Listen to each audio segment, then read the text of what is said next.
second to start recording. All right, welcome to December 6th edition of the Washington Trail District Roundtable. My name is Bill Pendergraft. I'll be taking you guys through this evening's roundtable. And our topic of discussion for this evening is going to be on the Klondike Derby coming up in February, as well as an introduction to the Citizenship and Society Merit Badge and some things that we're going to have to take care of as far as getting counselors involved so that we can begin offering this merit badge in Moraine Trails Council. And that's going to take up the majority of our evening. There will be a discussion period where people can ask questions, learn more about the merit badge. And if there are volunteers that want to become counselors for that merit badge, we will go over how to get you guys registered for that. And then as always, we'll have an open floor for discussion towards the end, and then we'll wrap it up. First things first, let's begin with our opening. So if you are in uniform, please rise and join me with the Scout salute in the Pledge of Allegiance. I pledge allegiance to the flag of the United States of America and to the republic for which it stands, one nation, under God, indivisible, with liberty and justice for all. 2. Now raise your hand in the Scout sign and join me in the Scout oath and the Scout law. On my honor, I will do my best to do my duty to God and my country and to obey the Scout law, to help other people at all times, to keep myself physically strong, mentally awake, and morally straight.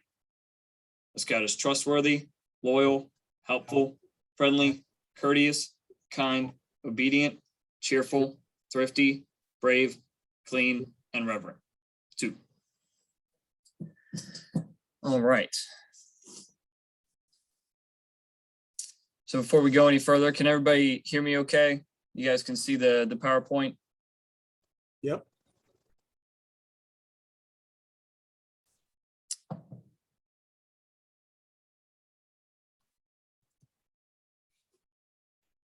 Not coming through? Anybody in the chat, anything?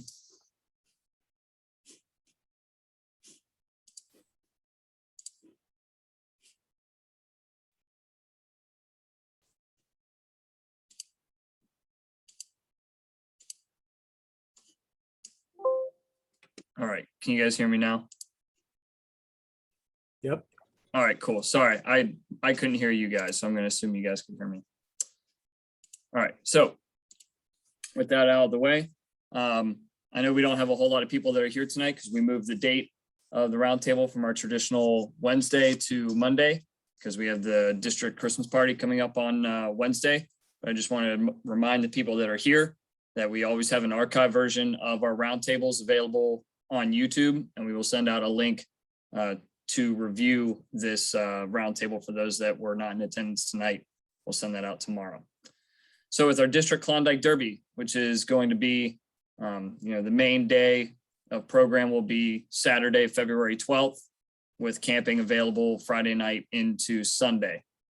Steve Leffler is our activities chairman for this event. Registration for the event will open January 3rd, and it will take place at Camp Ucoco.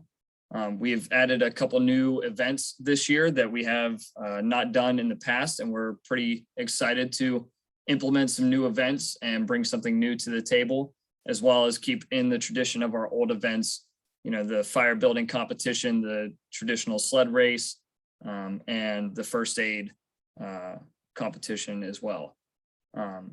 So the couple other events that we have included that aren't in our tradition are a snow snake race, which will have further elaboration and instruction whenever we have our documentation that goes out in January in regards to this event, as well as some Da Vinci Bridge building, which if you don't know what that is, that will also be included with that information packet so that you and your units, if you plan to attend the roundtable or the Klondike Derby, can start practicing for those events. Eric, I don't know how, but you drew a blue line on my screen. I don't know how you did that. Didn't even know you could do that. All right. Are there any questions right now from anybody as far as Klondike Derby is concerned? or, any questions about how it's going to go about now that COVID shouldn't be an issue for us. I know that was threw a big wrench in our plans last year, and we kind of had to turn our program around, but we're going to have a traditional normal Klondike like it says. All right, good to go. So Citizenship in Society, the latest merit badge that has been added to the curriculum for Scouts BSA. If you haven't heard about it, the gist is that this merit badge is now going to be a required merit badge for the rank of Eagle. It is taking the place of one of the non-required or elective merit badges. So you now have 15 required merit badges that you must attain and 6 non-required for that same total of 21.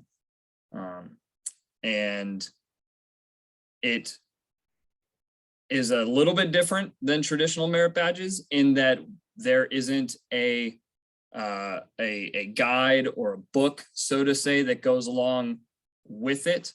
There's not a firm established curriculum of things that a scout has to learn or demonstrate, but this merit badge is more along the lines of a guided discussion on the importance of diversity, equity, and inclusion within scouting.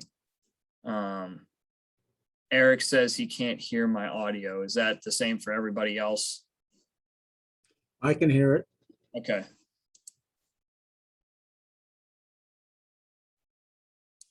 Eric, I don't know for you.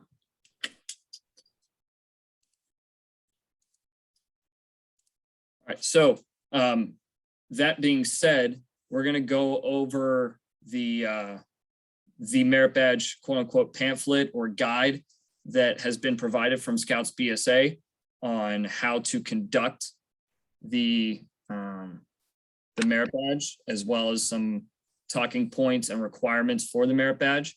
And then we will do a brief overview of the counselor's guide. And then we will get into actually becoming a merit badge counselor here in Moraine Trails Council. Yeah, I got you, John, clear and you're in. All right, so the first thing that we're gonna get into is we are going to look over the, we'll look at the merit badge pamphlet. I'm gonna share this for you guys. All right, so now you should be seeing the Citizenship in Society merit badge pamphlet, the digital version. And right off the bat, they address the vision and mission and goal of diversity, equity, and inclusion within the Boy Scouts of America. And as you all know, in Boy Scouts of America or Scouting BSA, our mission is to enable all young people to become better citizens in the United States of America and in the world. And this falls right in line with that mission. Specifically on the topic of diversity, equity, and inclusion, our vision is to partner with all families and communities in raising young people of high moral character, developing their leadership skills, and preparing them to serve and thrive in a world of increasing diversity, complexity, and challenge. Boy Scouts of America promotes a culture in which every youth, volunteer, and employee feels a sense of belonging and builds communities where every person feels respected and valued, leading by example and encouraging each other to live by the values expressed by the Scout Oath and Law. We welcome families of all backgrounds and help prepare young people to serve as successful members and leaders of our nation's increasingly diverse communities. The goal of this merit badge is to help educate Scouts on what diversity, equity, and inclusion are, why they are important, and how to lead ethically and inclusively to contribute to the cultivation of an environment of belonging for all Scouts. This merit badge is one of the educational and awareness initiatives the BSA is implementing to ensure every youth feels welcomed and wholly included, to achieve a sense of belonging with the Scouts, and to prepare them for success in our ever-evolving world. Can't get any simpler than that. This merit badge, regardless of how you may feel about it as a scouting leader, is, like I said, is going to be required for the rank of Eagle Scout starting July 1st of 2022. So if your scouts are on their way to getting their Eagle and it looks like they're going to get it past that date, they need to start working on this. And that's going to lead well into getting counselors and establishing how we do counseling for this merit badge. So like I said, unlike the other merit badges, there's no merit badge pamphlet, so to say, for this, where, traditionally you can print off paperwork, do a write-up of the merit badge, or, write down the things that you learned and then demonstrate some skills, turn it in with your counselor, and boom, there's your merit badge. For this one, the counselors take a more backseat role as far as teaching. There are some things that are required in the merit badge that the scouts need to have an understanding of specific terms, but as far as the discussion and conversations go, they are primarily scout-led and counselor guided. So counselors need to be skilled in listening and guiding discussions. And when we say guiding discussions, we want them to be able to guide the discussions. As we know, young boys and girls can go off on tangents quite easily. We want these leaders to be able to guide them back onto the topics of discussion or the topics at hand for the specific merit badge. Additionally, we would like counselors that are removed from the discussion as far as inserting their own beliefs and ideals into the discussion, especially beliefs and ideals that may alienate specific groups of individuals or specific groups of scouts. Counselors should be knowledgeable in the subject matter as determined by their local council before meeting with the scouts. And here we get into some of the preemptive education points for our counselors prior to teaching this merit badge. And the first one right here is a video training course on my.scouting. And it is right here. So it takes about 30 minutes to complete. And this course is basically the definitions of specific key terms throughout the merit badge that you're going to come across, such as diversity, equity, inclusion, identity, things like that, as well as an overview of the purpose of diversity, equity, and inclusion training. If you haven't taken any sort of diversity, equity, and inclusion training, even outside of scouting, this is going to be a great introduction for you. And I would venture to say that somewhere down the line, even in your professional line of work, you are probably going to have some sort of training like this at some point. I'm in the Marine Corps on the side, and even we have diversity, equity, and inclusion training. It's a little bit different, but it accomplishes the same goal of inclusion, regardless of somebody's status one way or another.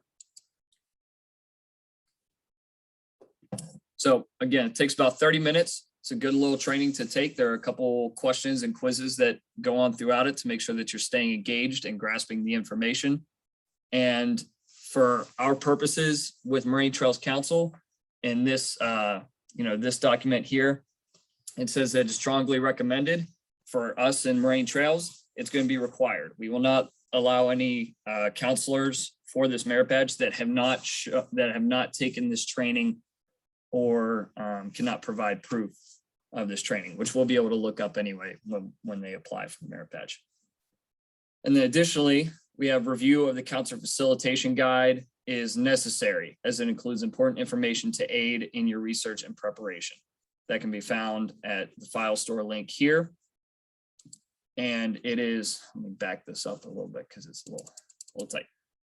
So that is this document here. It's a 42-page PowerPoint with a just plethora of information, guidelines, definitions, and terms for exactly how Scouting BSA, the national organization, wants this merit badge taught. We went over the vision and the mission. And then the goals of the merit badge: learn about diversity, identities, characteristics that every individual possesses and brings to the table. Understand the different perspectives and experiences, the respect of the belief of others, both within and outside of scouting, and being able to identify actions to help create an inclusive and welcoming culture of belonging. And this doesn't apply just to within scouting. You're gonna see with your engagement of these young scouts that a lot of them have a pretty good understanding of this topic, and they see it a lot in their everyday lives, in school, out and about in society. We have had a couple units that have done this merit badge already, and they've expressed very positive results within the scouts, and we're surprised by the scouts' ability to understand and bring to the table new ideas and understandings of this topic.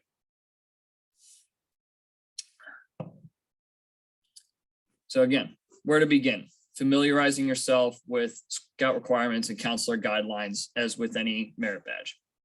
Completing the volunteer training, which we already went over. And then understanding that your job is not to insert ideas into the scouts or to pass judgment. It is to engage them and enable them to think critically about the topics at hand, learn about different perspectives and outlooks on life, engage that conversation, and allow scouts a free and clear environment in which to talk and share their experiences. And of course, being friendly with the scouts, being friendly to the scouts, courteous to them, and kind. Where have we heard those terms before? And leave all your biases at the door. Listening is the most critical skill to facilitate this merit badge. You may come across, as a counselor for this merit badge, if you choose to do so, you may come across a scout that has a completely different lifestyle than you traditionally grew up with, or your other scouts may have traditionally grown up with. And they, in a friendly enough environment, may feel comfortable enough to share their perspective. That's a very personal thing in this environment, and we welcome that. We want them to be able to share that, because it not only allows them to feel even more comfortable with their scouts, their friends, but it allows those other scouts to have an understanding that maybe they wouldn't otherwise. And now that bond between scouts and within your unit is going to be even stronger. If you have any questions about this topic, or you want a further deeper discussion that isn't provided either on the local council level or within these documents, you can always reach out to the National Service Territory representative. Their contact list is in the appendix, or you can contact the Office of Diversity from Scouting at this email with questions. For those of you that don't know, we are National Service Territory 12. So if you go to the appendix and you're trying to find that point of contact, we are Service Territory 12.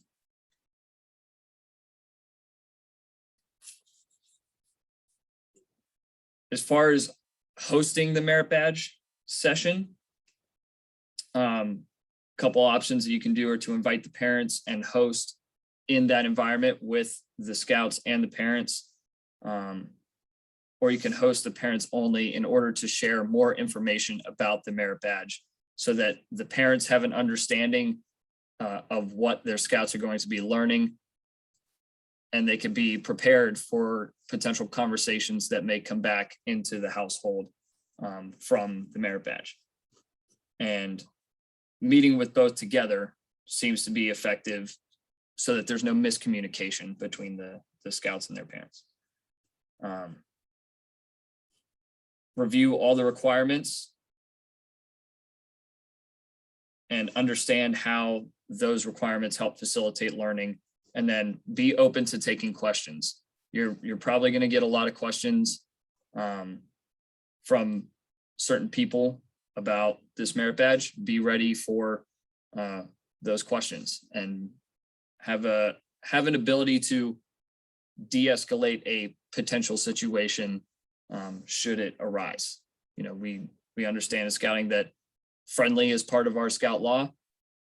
There are parents that haven't grown up as scouters that may not have an understanding of that, and they could potentially come off with that unfriendly nature. And as a counselor, you need to be able to handle that situation, or if you don't feel comfortable, pass it up to the council, and we will figure out what to do with that.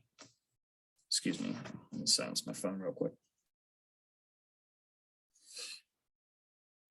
Scouts using or working on this merit badge will not use merit badge pamphlet.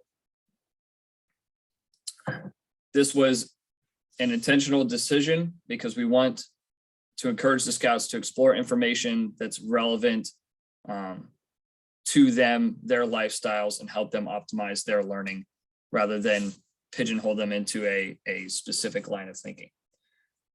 So they complete all requirements. That hasn't changed. Conduct research. They will be engaging in conversation outside of this merit badge session, going out into their community, whether it's their school, a local youth group, and having interactions with other individuals. And then they will be able to explore their own resources for their own information. Series of conversations with the counselor, obviously, like I said, other youth, and then potentially other members of society at their age group or outside their age group. Identify actions they can take to ensure inclusivity and act as an upstander.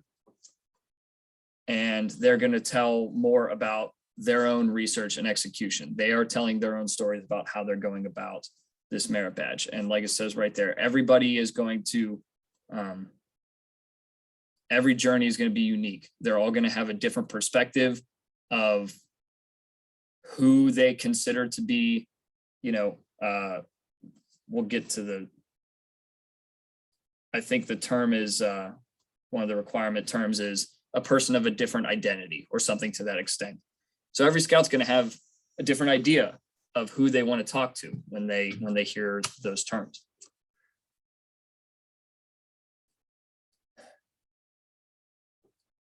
The counselor will not serve as an expert or a teacher. Once again, the goal is for the counselors to have a core knowledge of the definitions, terms, and understanding of this merit badge, to be educated and informed on the matter, and to enable the scouts to engage in that conversation. Active listening, which if you don't know the term active listening, it means listening to the conversation rather than listening for something to talk about. Listen to the conversation as a whole. Don't listen for one thing that you want to talk about. Encouragement of the scouts will help them on their learning journey. Two options that are offered for the conducting of this merit badge. Option one are to do quote unquote individual study. Obviously, it can't be individual one-on-one because we have youth protection guidelines that are in place. So, you know, this could be the counselor with a parent or another adult leader that has taken the diversity, equity, and inclusion training with the scout. The way it's traditionally been seen is you do the small group study with scouts of 3 to 5, or I think the last one that was conducted was a little bit more like around the 7 scout range. But small groups versus, you know, summer camp style where we pack 25 kids into a room and we say, hey, we're going to do public speaking merit badge or communications merit badge, and you're all going to come up here and do your speech for 5 minutes, blah, blah, blah, blah, blah. This is a very personal merit badge and topic of discussion. So having these small groups, one is just going to be easier time-wise versus having, you know, 20 to 30 kids within a unit talking about their own experiences. If you break it down to these smaller groups, you can have better conversations for longer. Scouts within 2 years of age and within the same unit, and then agree on timings for meetings and the goals for completion. I'm not going to go through page by page on this, but we are going to review the requirements here. So requirement number 1, before beginning work on other requirements for the merit badge, research the following words: identities, diversity, equality, equity, inclusion, discrimination, ethical leadership together, upstander. These are all things that are covered within the diversity, equity, and inclusion video. So when you go through there, it will have all these terms with their definitions and examples for all of them. A conversation about leadership and ethical decision-making with research and examples of their own decisions that they've had to make or who they view as a leader. A conversation on ethical decision-making, a time that they had to make an ethical decision, and then 3 examples of ethical decisions that they might have to make. And that might be one where the counselor is there to guide the conversation, because scouts of certain ages might not have the ability to understand exactly what that decision making means. So as the counselor, you need to be able to, on the spot, think of potential examples. John, I got your comment, and I was going to address that a little bit later, so I'll come back to that. Thank you. Explain to your counselor how you plan to use what you've learned to assist you when that time comes, and what actions you can take to serve as an upstander. By the time they're done with this merit badge, we want these scouts to be able to go out into society and stand up for people that may have a different identity, right? We want them to have a bias for action for defending not only fellow scouts, but fellow people, fellow humans, regardless of their background. Repeat the scout oath and law for the counselor. Choose 2 of the following scenarios and discuss with your counselor what you could do as a scout to demonstrate leadership and your understanding of what it means to help others who may seem different from you. And they provide several scenarios and hints for guiding the discussion. When you teach the merit badge, if you choose to be a counselor, very much recommend that you have this guide along with you to walk you through. This can be a tricky merit badge or conversation to have with scouts, and having these helpful hints or the guidelines to fall back on and guide them back to the appropriate conversation is going to help tremendously. Discuss with your counselor ideas on what you personally can do to create a welcoming environment in your scouting unit. An experience you had where you went out of your way to include another scout, and what you did to make them feel included and welcome. I can think of so many scouting stories when I was a young scout growing up, where you had that one boy that was alienated from the rest of the troop. And there was always one scout. It wasn't always me, but there was always another scout that went out and made sure that that individual was no longer just an individual. They were a member of the group. Hopefully that tradition has continued throughout scouting, and I am anxious to hear some of the heartwarming stories that are going to go along with this. Things you could do to help ensure all scouts in your unit are given an opportunity to be heard and included in decision-making and planning. All right, here we go. Share with your parents or guardians' approval, with your parents or guardians' approval, connect with another scout or a youth your own age who has an identity that's different from yours. This means a trait, belief, or characteristic different from you. Now, this has been probably the requirement that I've gotten the most questions about. Here it says scout or youth your own age, meaning a potential classmate, somebody within a youth organization that scout may belong to outside of scouting that has an identity that's different from yours. And the question that I get is, what if that scout, asks another young young person about their differences that are perceived by that scout, but that individual doesn't have an understanding or maybe feels insulted that they were singled out for this conversation, right? It's a potentially awkward conversation for that scout to have to deal with. And then if that individual goes home and says, Mom, Dad, I was cornered by this scout and they were asking me weird questions, this, that, and the other thing, right? Now we have a potential issue. So as the counselor, you need to make sure, like, before you send the scout out to just go have this conversation, I would definitely recommend that scout ask somebody that they're close to or that they know is going to be comfortable having this conversation. If they just decide to talk to somebody that they've never met before or they don't know anything about, but they know that they seem different, you know, good on that scout. That's great. But that individual may feel wildly uncomfortable with that conversation. So just be aware of those potential situations that could come up from this requirement. We'll go through the rest of it.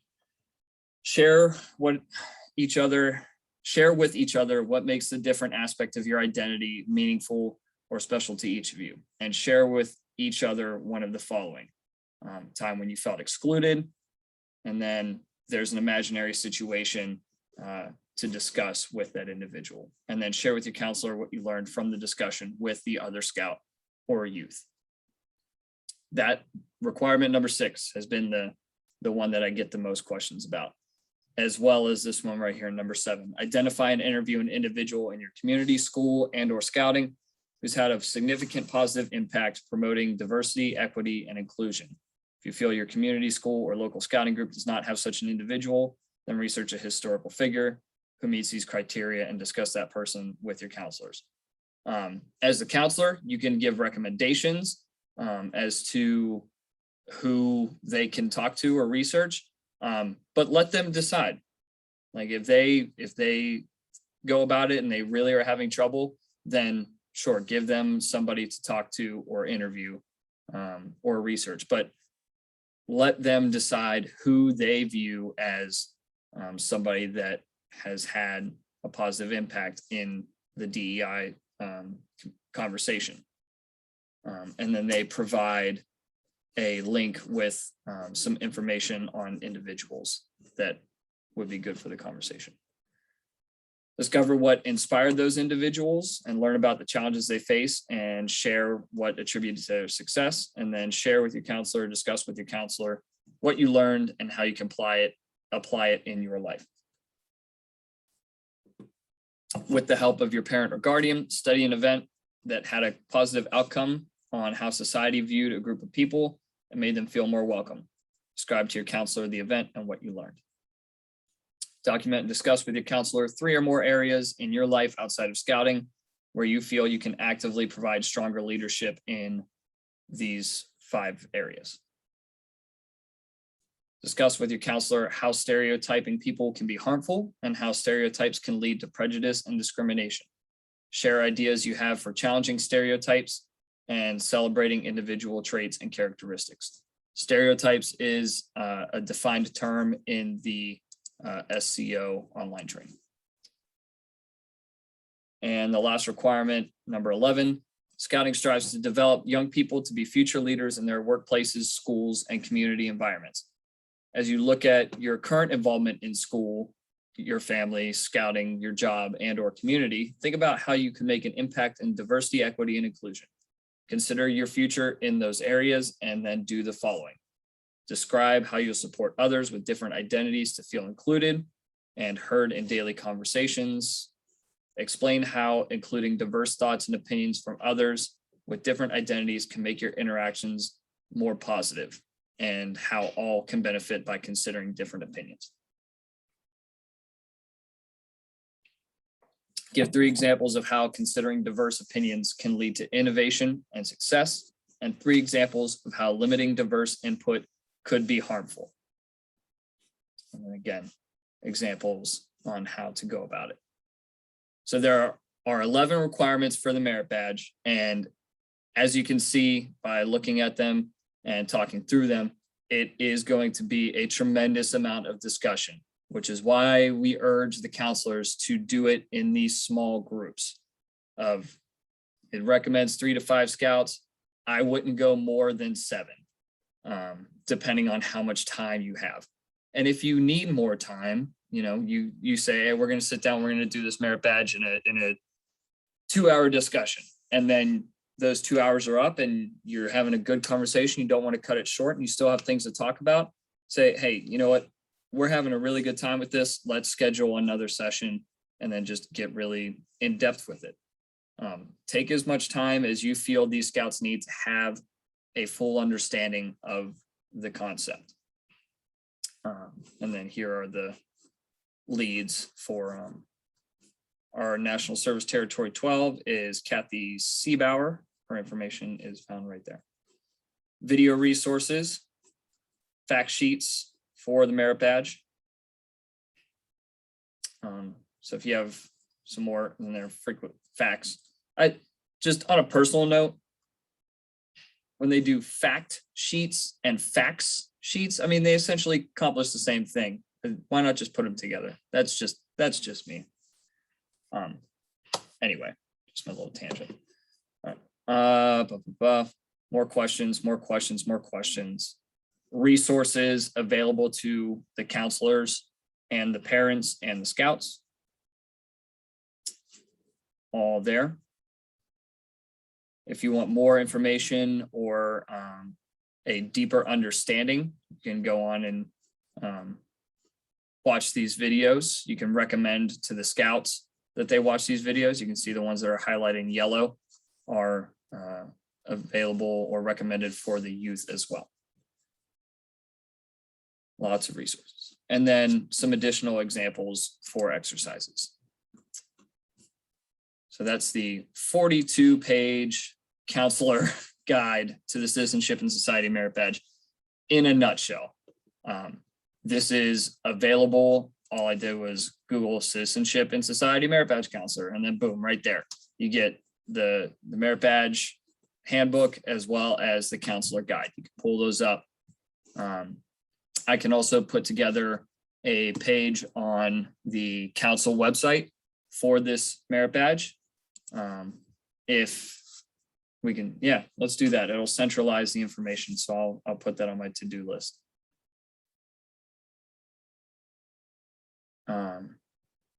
All right, so I want to talk about real quick. There are no, and this is a message. I've been getting some, I guess we'll call them complaints or some issues that are being brought up throughout the council with different merit badges as well as rank advancement. As of now, there are no merit badges or rank requirements that I can think of that are limited by age. Okay. At one point, there were certain merit badges that said you had to be 14 years old to take a merit badge. Different camps would say you have to be 14 years old to take such and such program. I just remember that from when I was growing up. Currently, there are no age restrictions on merit badges or programs. And there are some unit leaders or some merit badge counselors that feel that this shouldn't be the case and we shouldn't have, 13-and-a-half-year-old Eagle Scouts or 14-year-old Eagle Scouts. And to a point, I understand and I hear what they're saying. Not every 13 or 14-year-old is going to be mature enough to have an understanding of the topics discussed in certain merit badges or, understand the responsibility of conducting an Eagle Scout project. And it brings into question whether the scout earned it or whether the parent earned it. I hear you. I understand the leaders that have that argument. I get it.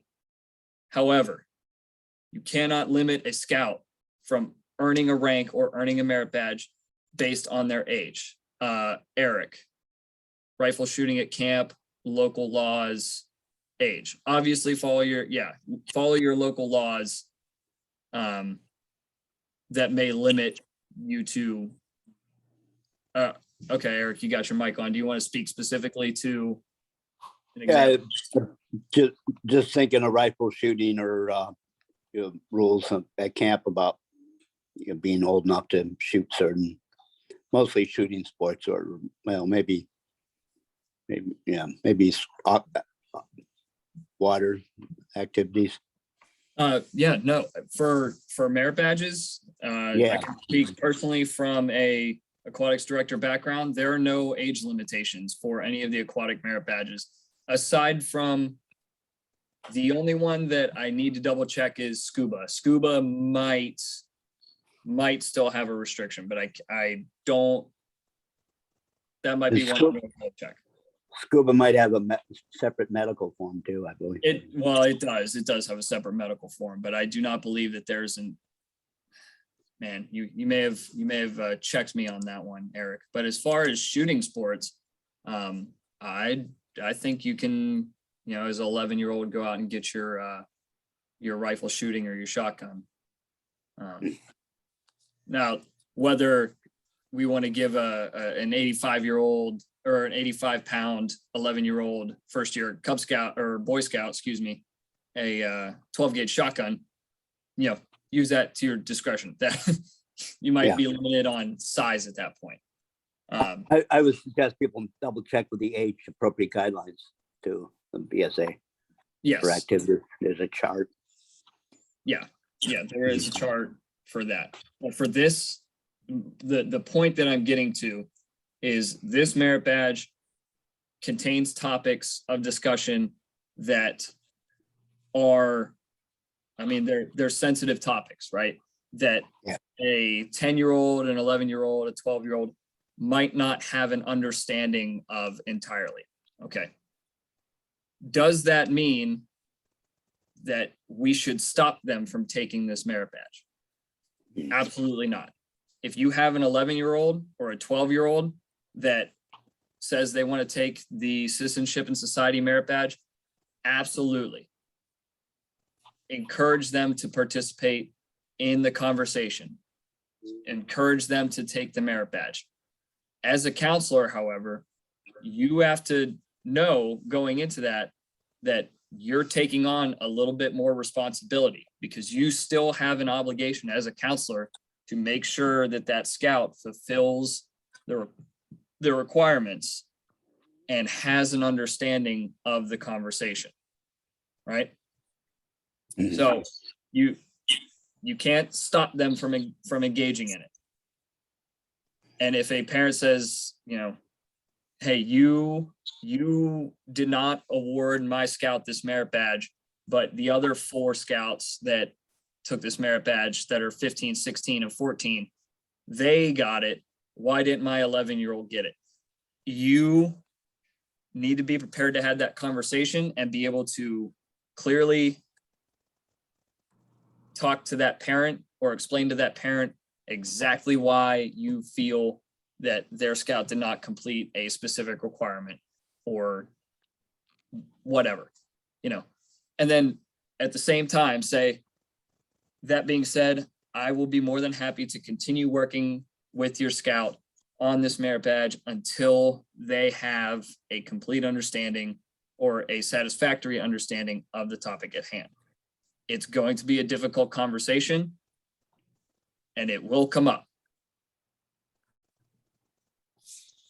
And that's what I'm going to leave you with for the merit badge counselors. And that not all 11 and 12-year-olds are the same. I've met, just in my interaction this past year, I've met some very, very mature young men and women at age 11 and 12, young adult or young people, age 11 and 12, that have blown me away with their understanding of how society works, their understanding of just the world around them, their maturity, how smart these kids are nowadays. I tell you, it blows me away. So while there are those scouts out there that may be prematurely earning certain merit badges or awards, there are just as many that are out there that are 100% earning those awards and those merit badges and have an understanding of those topics. And to limit them from earning that merit badge or that rank based on age because somebody else slipped through the cracks, I'm not gonna limit a scout from earning their rank or their merit badge based on their age alone. I think every individual, I mean, exactly what we said in this, in the overview of this merit badge, right? Every individual is different. They offer something different. They have a different understanding of the world. Prime example. And that's something that if you choose to be a merit badge counselor, you can discuss or you can bring up as a conversation. Identity or age is something that separates people. It is something that identifies people differently. And that's a topic that you can discuss. So I've run my mouth here quite a bit, going over a general outline of this merit badge. I know we don't have too many people here tonight, but I would like to open the floor up for questions regarding this merit badge, comments regarding the merit badge. If you've taught the merit badge, you've heard anything about it, please share the stories. Let me know what you guys think about this topic or potential issues. Yeah, Bill, my concern was more on what the scout gets out of the merit badge, that the scout is mature enough to gain value from the badge. And maturity comes at different ages. I mean, some people are never mature, but I think that's where the unit leader in helping direct the scouts towards merit badges or counseling the scouts towards the merit badges they can take could take into account a scout's level of maturity. Now, if an 11-year-old wants to take the merit badge and is very immature, he may not approach it seriously. Another 11-year-old may be very mature and do a better job than a 13 or 14-year-old. So again, your point about, different levels of skill and such is well taken. And I think that this is something that as counselors and scout leaders approach this badge, the onus is going to be on them to make sure that the scout derives the proper value from the badge. We're not trying to mold them in their thinking, but we certainly want them to take it seriously and to approach it in a manner where they come away with definitely the value for having earned it, not just another badge to stick on their sash. Yes, certainly. And as a scout master, you should have an understand or you should know what merit badges your scouts are enrolled in or what they're taking, right? They have to go to you to get their blue card or get their blue card signed off before you take a merit badge anyway. So to your point, not only do the counselors need to be able to have that discussion with parents if a scout's limited by their maturity, the unit leaders also need to be able to explain, hey, if you really want to take this merit badge, sure, we'll do it. But let me just, if you would, just wait a little bit, have that conversation. Yeah, that's good. Yeah. Going off on a tangent here, here in the Longhouse Council, when we do our roundtables, we actually have breakouts to different rooms and in a Skype for Cub and Scout. So they have a general session and then they have their breakouts. And I noticed we don't really have Cub leaders. We don't really have Scout leaders here. I mean, it's very late night. As you said, you changed the date and everything. But again, I think when you have roundtables and the fellowship aspect has pretty much been lost with Zoom due to COVID and whatever. But that used to be a big part of the roundtables, and hopefully we can get back to that at some point. But until then, I think really when roundtables happen, it's important that the Cub leaders have a monthly contact and outlet, and having an exchange of ideas and such here is great. but I would encourage having some sort of breakout for Cub leaders, because this isn't something that Cub leaders would necessarily be too interested in. That this is true. Yes. And I had that thought, about 10 minutes in. I said, I don't have anything for Cubs very much tonight. So yes, I hear you and I understand, and we will work to implement that going forward. Okay. Thank you. How are things in New York? Rough. Okay. Maybe not as rough as in your area. I mean, when you guys lost Agawam, that like drove a stake through my heart, to be honest with you, because we had some fantastic family camps over the years, and not to mention the day camps and resident camps for our cubbing people.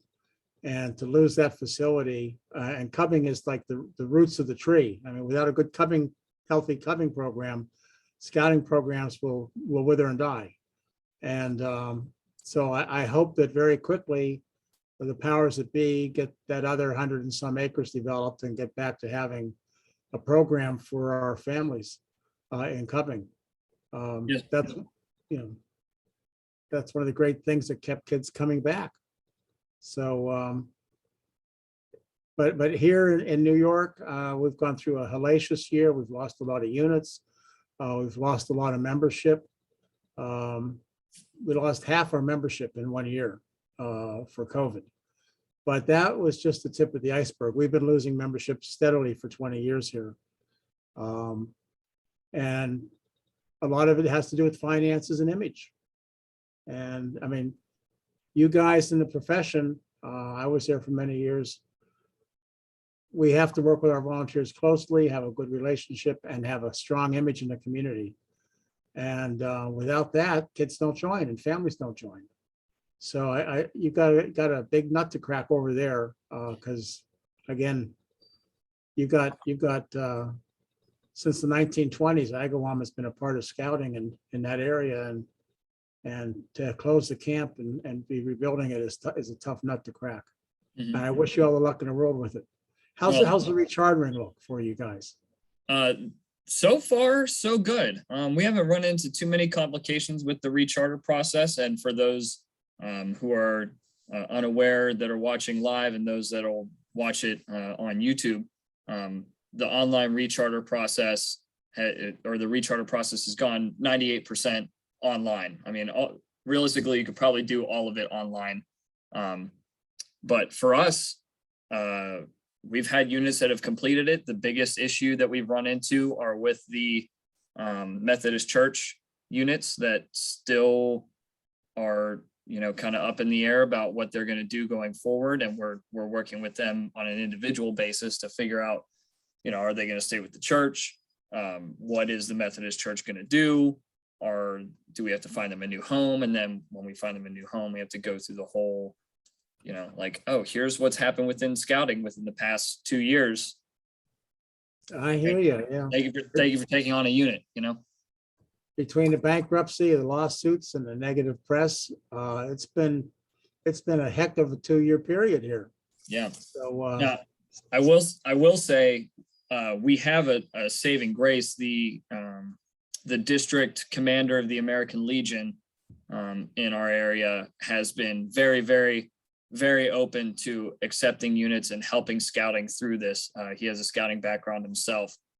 And yeah, he's just been bending my ear about helping out with scouting. So having that network is great. yeah, those people that are familiar with scouting know that I don't think you can find another program that will bring the kind of values to kids that this program brings. Mm-hmm. And so that's definitely a saving grace right there. And we need to really make the most of it.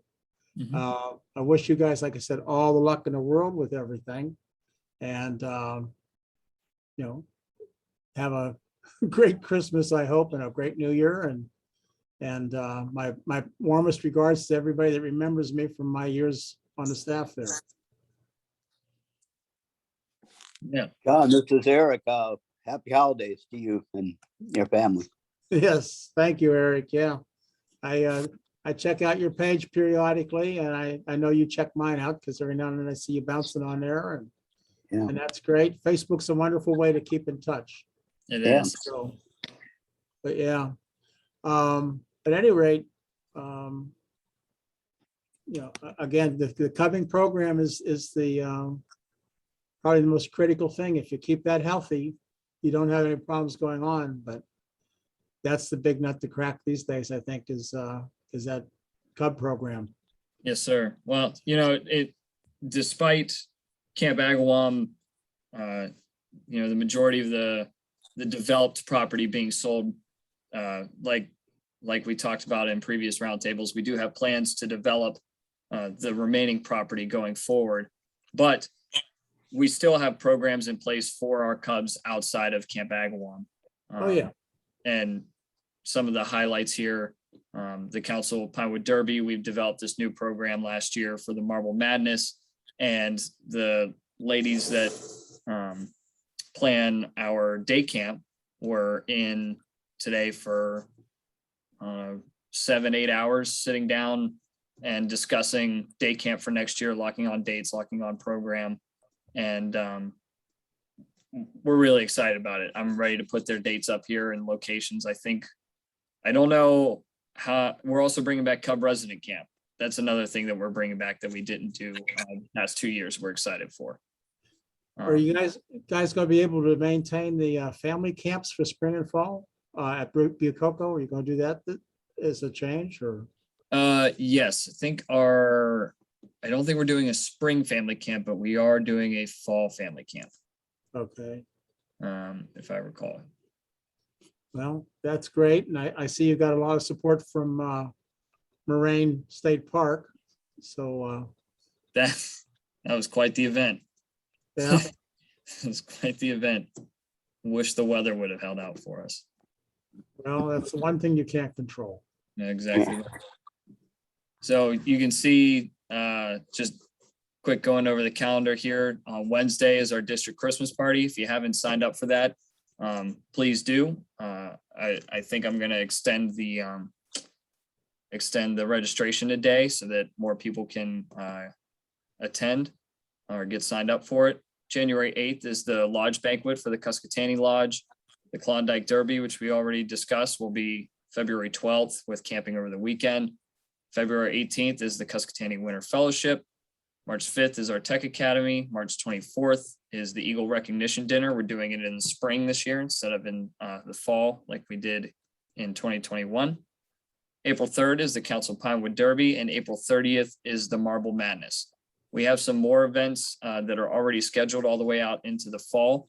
I haven't added them on here yet because I wanted to go consecutively. So once we get day camp and resident camp dates scheduled, we'll get these on here, have a running list, and then get our schedule out for the year.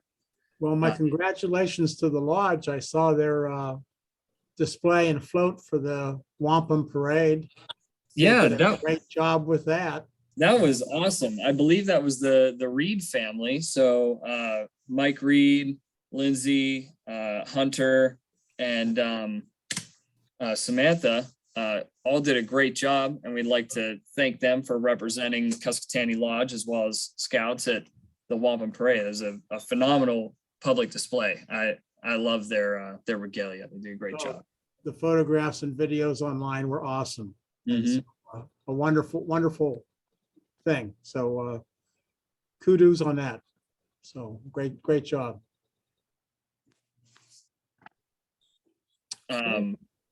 If there are no more questions, comments, or concerns for the open floor regarding the Citizenship and Society Merit Badge or the Klondike Derby or any other topics of discussion, our next meeting for the district roundtable will be January 12th, 2022. Excuse me, we're going into a new year. We got to change that. And the topic of discussion will be centered around the Cub Scout summer programs, and we'll have our guest speaker and our camp director for those programs, Miss Rita Ditch, will be tuning in to share her information regarding those events. So as always, I'll leave the the Zoom call open for another 10, 15 minutes. And thank you all for coming. May the great Scoutmaster of all Scouts be with us until we meet again. Amen. Amen. Take care and God bless all. God bless, John. Hope you guys make it through the winter. Hope it's not too brutal for you out there.